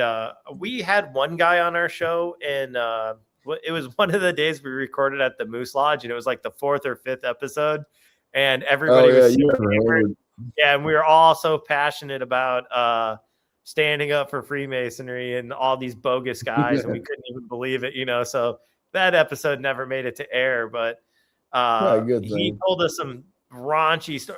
Actually, we did have another guy on, our DJ, the DJ guy we had on. He was also involved in clandestine Freemasonry before he got in there, and he also told on the podcast stories of people getting like messed up in their initiations. Yeah, maybe you're joining the gang. They beat the crap out of you. Yeah, messed up in their initiations. What do you mean, like? Remember DJ? What's the DJ? I want to say DJ Star, but I can't remember what's that dude. Remember he was a DJ, and we had him on the show. Oh, DJ Flash. Chicago. Oh yeah. He told the clandestine Freemasonry story of like some brutal stuff happening. Yeah. Okay, I do. Okay. Yeah, The yeah, crap me out of it, yeah. Now that I'm back from that little break, so we can finish up what Mr. Catholic Priest has to say. That's how she became possessed. It's been a brutal grind. It's her case that all this stuff is being revealed, like who's involved and what's going on and everything like that. Holy shit. What is the Freemasonry stuff? Well, it's a secret. Well, I guess that was it, but you know, in the full clip, I thought he said something like she was possessed by Beelzebub or something crazy. Like it was absolutely wild. I was trying to go through. There wasn't a clip in the Sean Ryan original video that said Freemasonry or anything. So I was trying to go through it and I couldn't find it, but I did find that. So it's, you know, it's so ridiculous. Of course, you know, play on the fears of people that don't know anything, or the devout that you know will believe anything you say because you're a Catholic priest, and just go off of that. That's ridiculous. Yeah. That's you're not helping anybody. You're just playing off of people's fears. Well, exactly. But if you don't have like, it doesn't really do him any justice to do the good research, or to give it its fair shake, because he wants it to be the fear, you know.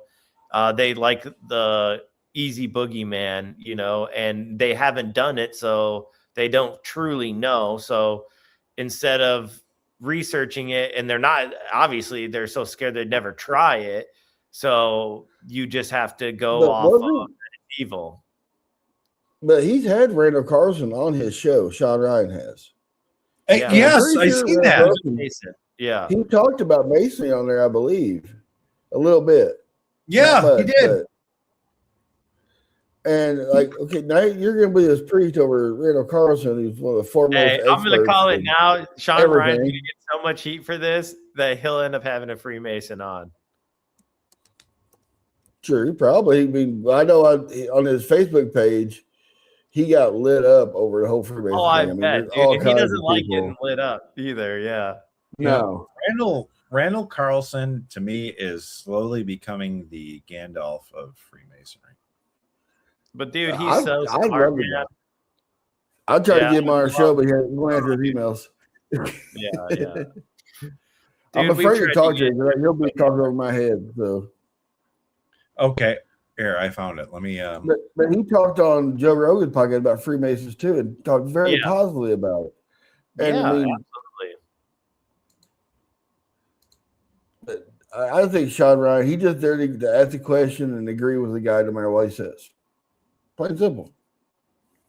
Well, I also think his show kind of goes through phases, because he went through like a phase where he had like a lot of alien people on there, and then he had a lot of military people on there for a strain, and then, you know, in this stretch, he's had a lot of anti-Mason sentiment on his channel. Yeah, listen to this. Refer to God as the great architect, as the ancient master builders were attempting to replicate the processes by which God built the universe. This is why. Okay, what they showed. He said he didn't know about the G. He told him what the G was right there. And he was on previously. Freemasons refer to God as the great architect. Sometimes Freemasons refer to God as the grand geometrician. That all of creation has this geometry inherent in it. And when you start looking, it's there. Yeah, you can see it, to the point where you cannot dismiss this as coincidence anymore.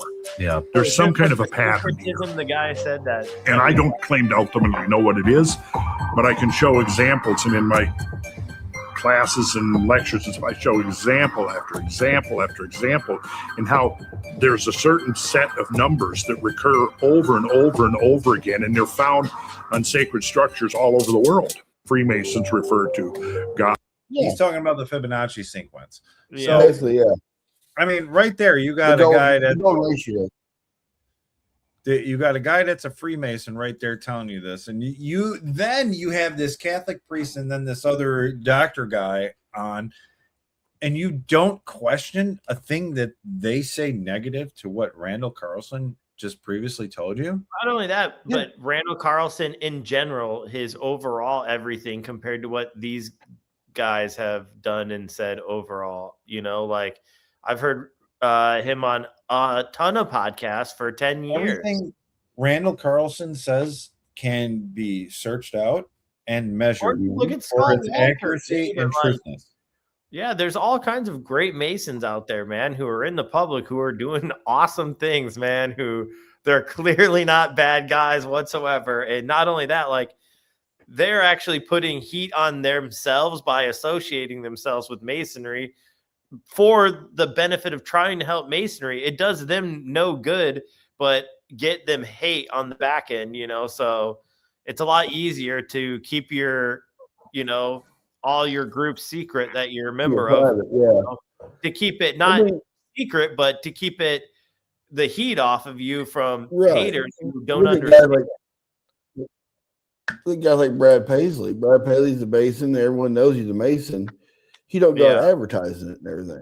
Or like now, Tom if you guys ever heard of a guy named Stoney LaRue? He's a big Oklahoma, Texas. His name's Stoney LaRue. He's a big red Texas. Stoney LaRue. Yeah, is he country? Right? He's a big. Yeah, he's a big country regional guy down in Texas. He basically plays Texas, Oklahoma, but he's got like a kind of an underground cult following. You know, as far as like people who are really into finding different kinds of music, like I am. I don't. And his cult following has nothing to do with Freemasonry. Okay, but this year they installed him as the grand musician of the Grand Lodge of Texas. Perfect. And perfect. Exactly. He plays over 300 something shows a year or 200 something shows a year just in Oklahoma and Texas. He doesn't have to go outside that to make a living, but they installed him as the grand musician. And you know, a guy who has that big of a following, I mean, how much heat could he take from people knowing that he's a Freemason? And now knowing he's a state officer of the Freemasons. You know, but he, you know, I'm trying to get him on our show too, but that's like impossible. So, dude, I'm a big fan of his music. Well, dude, that's a big hats off to Freemasonry in that state for seeing that opportunity and putting a person with high visibility in a position that normally that person wouldn't have. That, you know, like I don't know who our state's grand. I think I do though. I that might not be a fact though. I can't remember. I know his first name, but I can't remember his last name, so I don't want to say. We are not a historically factual or historical. Yeah, exactly. I was about to say, well, I don't even know who that is, but I think I do know who ours is. But I don't know your guys' big musician, and if it was a big name singer, that would be cool. We don't have a grand musician; we have a grand organist. The guy, that's all his job is to play the organ and everything. So, which it happens to be a guy who lives in town over from us, Nate Lamberson. He's a grand. He's past master, past high priest, all stuff like that. But he's a grand organist, and basically his job is to show up to like all these, you know, rededication, the Grand Lodge, or stuff like that, and play music and everything. Real nice guy, but he plays a beautiful organ. Of course, he wouldn't take my $20 to play. Take me out to the ball game at the annual session. He said, "Come on, I give you $20, but take me out to the ball game." No. So they killed me. but he did that, and then he started. He's always wore a square compass, a hat, a necklace, or something like that. And even on his backdrop at his concerts, he's got like a skull with like his bandana on it, and in one of the eyes is a square and compass in the skull, which I thought was very cool and everything. But for him to go out there and say, "Okay, I am a Freemason. Here's what I do," and his millions of fans, of 100,000, I don't know how many he has really. Yeah, but it's usually a highly Christian. He sells out Oklahoma. Yeah. My visibility is usually only at the gym. I wear a couple Masonic hats at the gym. Yeah. So I don't. Well, I got one of these pins. I got a pocket protector. I carry at work. I got one of my pins on my pocket protector. I do wear the at Refreshment pin, but that's not.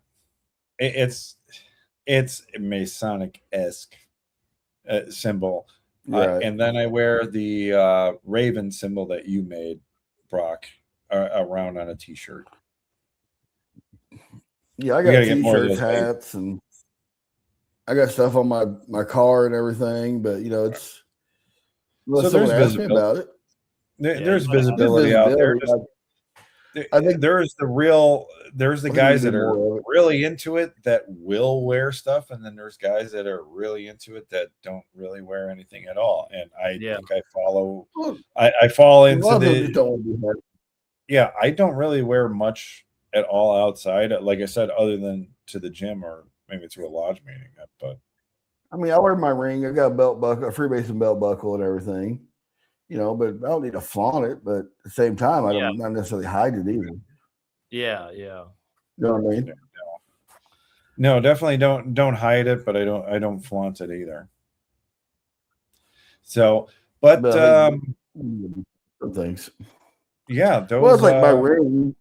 I had a much smaller ring than this for the longest time. It was kind of hard. It had the G on the outside, the square encompassed everything. And I thought, well, I need to find me a ring that's a little more eye-catchy, but not gaudy. I didn't want to get little championship rings. Yeah. That you see there, right. Yeah. There are things that are like really small and really gaudy. Yeah. I mean, I kind of like them both, but I don't know if There's a time and place for all of it. Yeah. yeah, because and this was just big enough where you see it, but it's not so bad. You know, it's right. So it's Illinois $14 on Amazon. Illinois has a visibility day that's usually in, I believe, in August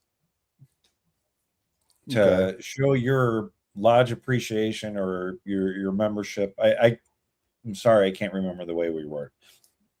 Excuse me, the way it's worded, but it's a day to show that you're a brother of the lodge. I'm all for it. I think you should do that whenever you want, but that Illinois Masonry has a day for that. I think it's pretty neat.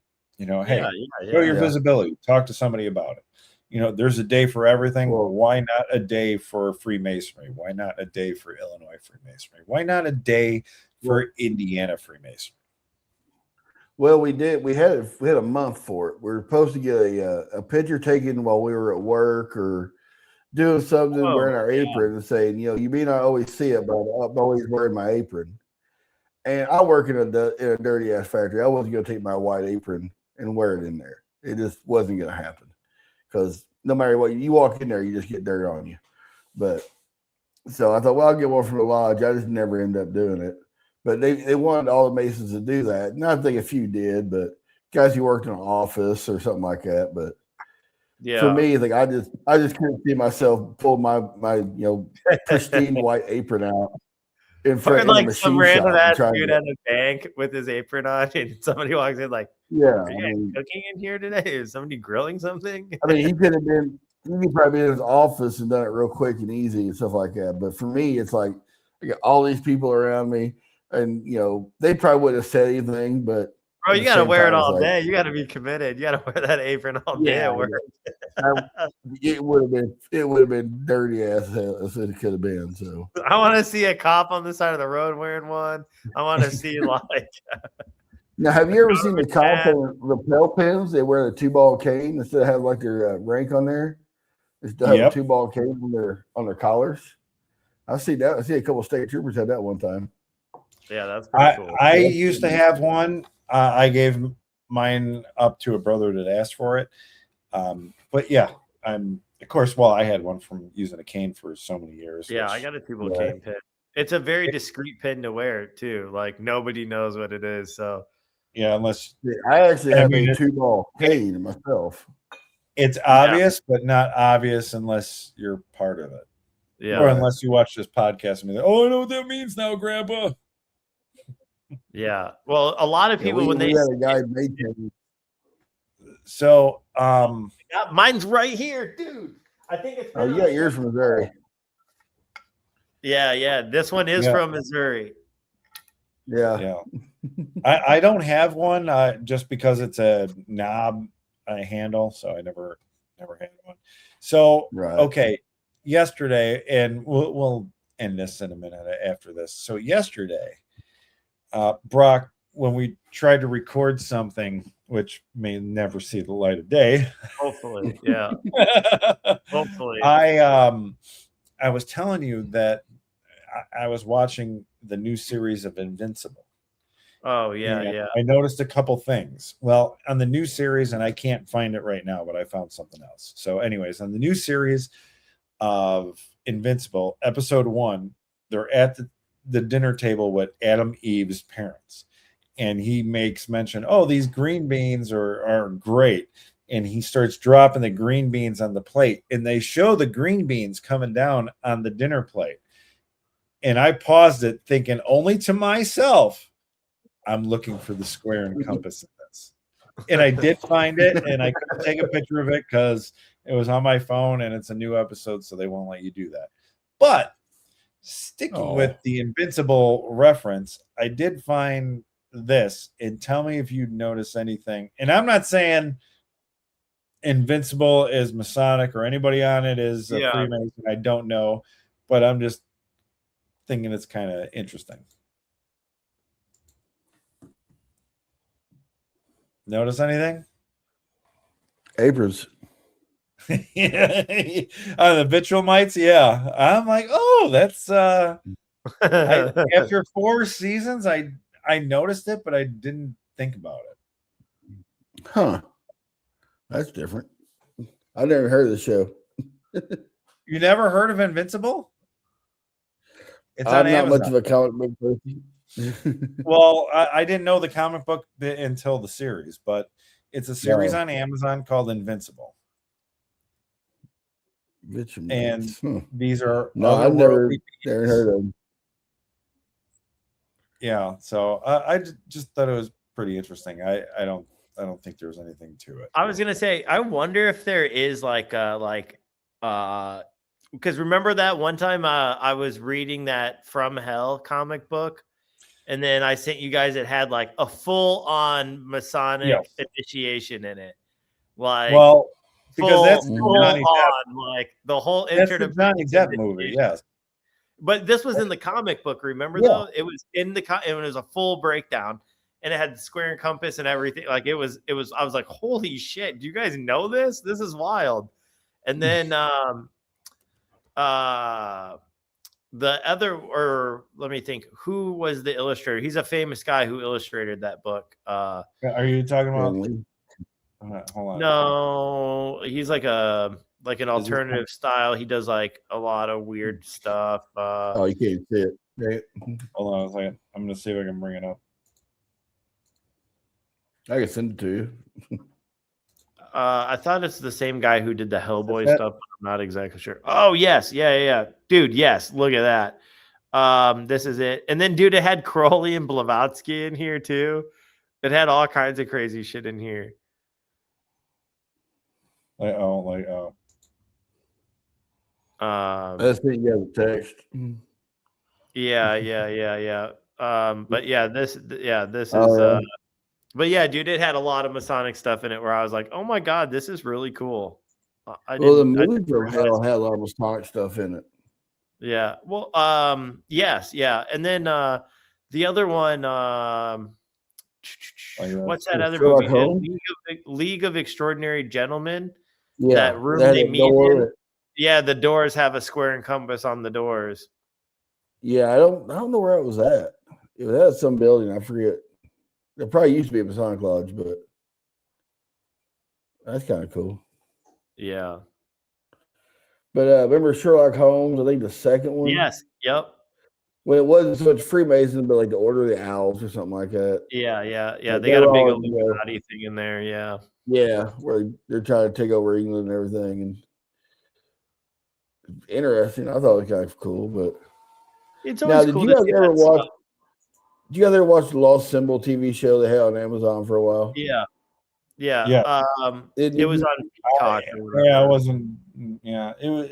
Yeah, it had its moments. It was okay. It could have been way better, dude. It could have been awesome. Yeah, the movie could have been awesome, but even the book was so good. Yeah. The series was like, okay, you guys went off the rails somewhere on here. I don't know where at, but yeah, something ain't right. I tried to watch it. It had potential, but I think they cast the main character wrong. Yeah, I think a Masonic Roundtable, I think I watched it every week. They watched it and then they discussed the episode or something like that after it I happened. didn't know I did They did that. like a bonus episode or something. I remember that's when I watched it because I had to get Peacock just to watch it. Okay, so Oh. Ed Azalea, the main character, the father of it, or one of the main characters, his acting is, well, maybe a different level is not the right thing to say, but his acting was different compared to everyone else's for that. Mm. He was more dramatic, more into his character than I think the main character was. He seemed a little way too meek for what the character has been through when they're presenting him in that timeline. Oh, you're Now, talking about the Robert Langdon guy? The guy who yes, played Robert Langdon? If that guy started out from when everyone seen the first rendition of it, what was the name of that movie from with Tom Hanks? Jesus. No, I can't think of it. Passionate Christ. But if everyone took that actor from that and grew with him, then I think it would be better. But he started off like, this is my first adventure, and I didn't find his acting compelling for the character. Mm. Yeah, I mean, some people do, some people don't. Yeah. I wish they would have made it to a full length, movie instead of having a series like that, because I think Tom Hanks would not go apart on that one. Yeah, Da Vinci Code. That's a movie we're thinking about. Well, there's always room for more Masonic stuff out there, and to get. Have you guys ever seen the movie The Freemasons? I have not. Sean Astin. Sean Astin's in it. Yeah. No, I haven't watched that one yet. There's a beautiful yellow Porsche. Oh. They like I remember talking, yellow Porsche. They had a director writer on, I forget what, I think he's on Traveling Man podcast. The director was a Freemason too. Yeah. Yeah, he was a Freemason. Yeah. I like how the Grand Master was being pushed around all the time. Yeah. Well, sometimes Grand Masters are pushed around a lot. No, he was pushed around in the wheelchair. He always had the same guy pushing him around in the wheelchair. Like he followed him around like everywhere he went. Like he was his main guy. That was his chair that he was elected to, and he takes it like way too seriously. Like, when you're appointed to the chaplain, like, I'm the chaplain of this lodge and I pray over everyone. Blah, blah. That's like how the guy pushing the wheelchair around. From what was that movie of Robert De Niro and Leonardo DiCaprio where it's about the Osage Indians finding oil on the land. Something about the flower moon. Shit. Killer of the Moonflower or somewhere. I have no idea what you're talking about. I've seen it too. Damn it. Oh, damn. Is it old or new? No, it's pretty new. Killers of the Flower Moon. Killers of the Flower Moon. No, wait. Yeah, but it had where the guy De Niro's character was basically whipping Leonardo DiCaprio's character over an altar in a lodge about something he did. I don't know. Yeah, Killers of the Flower Moon. Yeah, that's what it is. Oh, geez. And he said, I'm a 32nd degree Mason or something like that. Way beating the hell out of him. Really? Yeah. That's nuts. Oh, yeah. Yeah, we didn't put it in a whole good light. It was so Dude, hokey. we should have played that clip on the show. I gotta see it. Let me see now. if I can find it. Hold on. We're not done recording. Hold on. Oh no, dude, that's funny. it was I guess De Niro's character. They were trying to get the land back that they gave the Indians. They had the oil on it, and by either way they could do it because the Indians were getting way too rich off of it. And I only call them Indians because my buddies, the Oklahoma Masonic degree team, so I can call them Indians. Yeah. I remember, yeah, dude. Hearing their conversation and being like, well, that's all we had. And now we're getting stripped from us. Okay. In Killers of the Flower Moon, real life villain William King Hale, Robert De Niro's character, was a 32nd degree Scottish Rite Freemason and member of Grey Horse Lodge 124, using his influence with the organization to aid his crimes. Is this P2 Lodge though? That was Google AI overview. Ask it if it's P2 Lodge though. Is this probably clandestine? You want me to ask it that, or do you want me to find it? Yeah, ask it if the lodge. No, oh well, it said the lodge. Never mind, I'm wrong. It said the lodge. I'm an idiot. Yeah, I think actually the character it's based on was a Freemason and everything, and he just one of those guys who was power hungry, and would just have to be a Mason. All right. So P2 Lodge is like some French lodge that, or I don't even know. It's like the Lodge of the Vatican or some crazy shit. Something like that.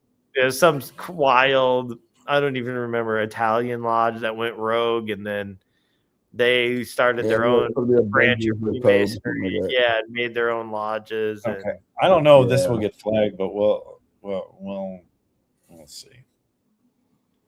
See what happens. Oh, here we go. This show. Dude, look at that. Yeah, look at the east and everything. This is wild. Whoa. It's a big old lodge.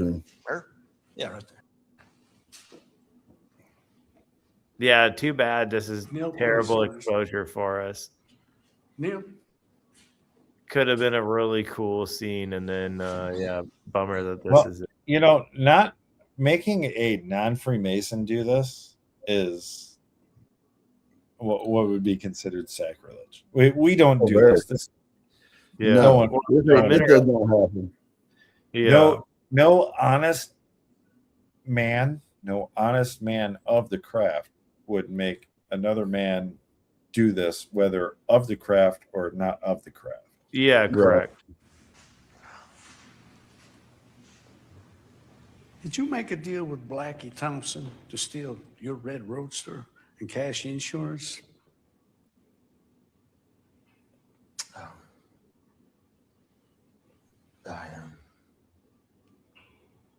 Yes. So, for reference, there was a scheme had by Leonardo DiCaprio's character and another character to get death insurance money from another character in this movie.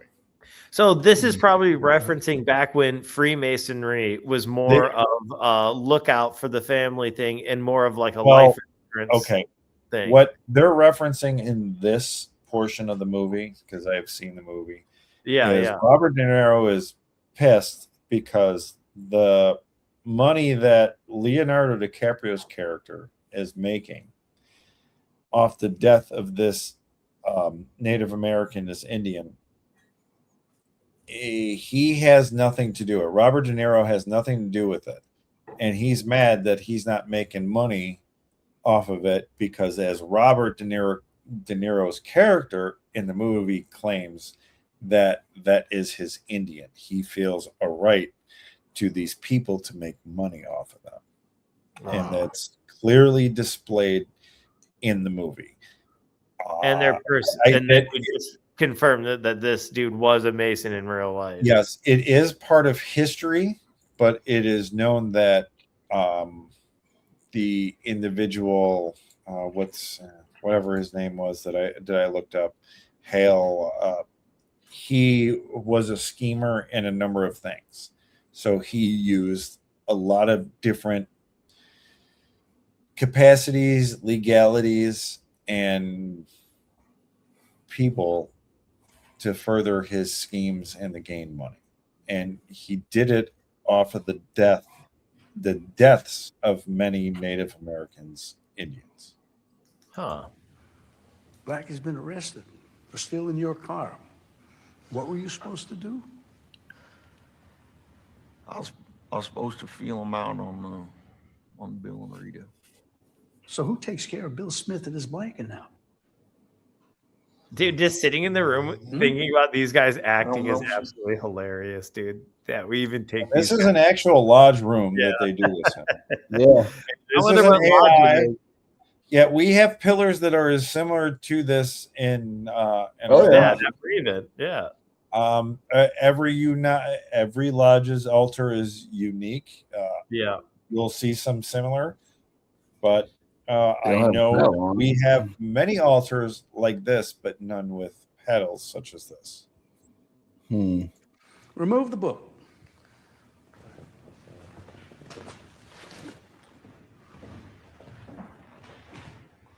Sorry. All right, brother. Stand up. So they're signifying he is a brother Mason. I guess so. I don't remember that part of the movie. This is going to turn into some Pulp Fiction shit. Well, not yet. Where's Ed? I am a 32nd degree Mason. I am imbued with confidence, trust, and responsibility, among other things. My goodness. Yes, sir. You know what that is? And do you see how they have the square or the checkers and the glasses reflecting? Well, at least I know it's foam because you can see it come right over his ass.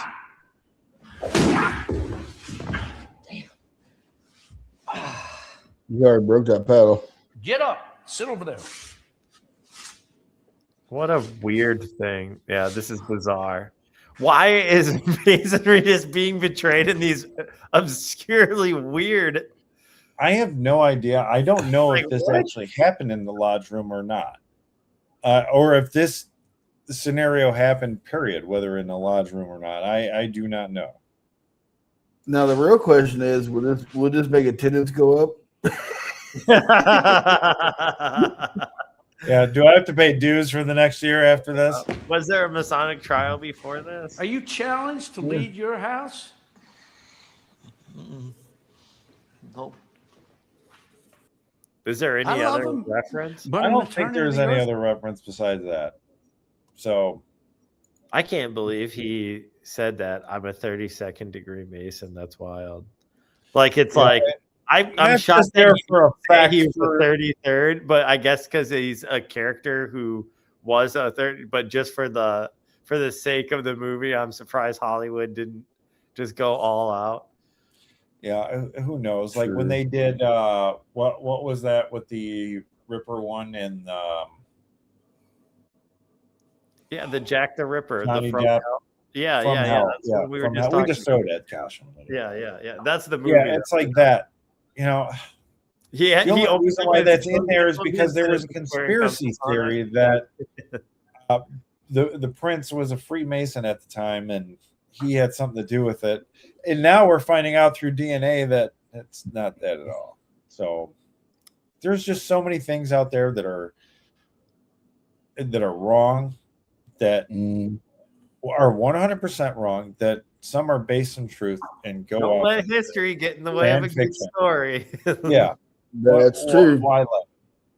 So, but anyways, well, Todd, stick around after we close this out. But it's the end of our show. We are grateful for you guys sticking around. We hope you like this. If you have a video or anything you'd like us to review, please send it to @refreshment @refreshment@gmail.com or at any of our social medias. I or someone else will get it. And I'm sure that other Masonic podcasts would appreciate the same request. Exactly. So with that, good topic. We're going to give it to our guest right now. Todd, it's shout out and shout out time. Do you have a shout out for anyone? Let's give a shout out to everybody out there who doesn't understand Masonry, but still don't try to speculate a lot of bad things. So here's to you guys. Brock, you got anything? Shout out to Jared, John.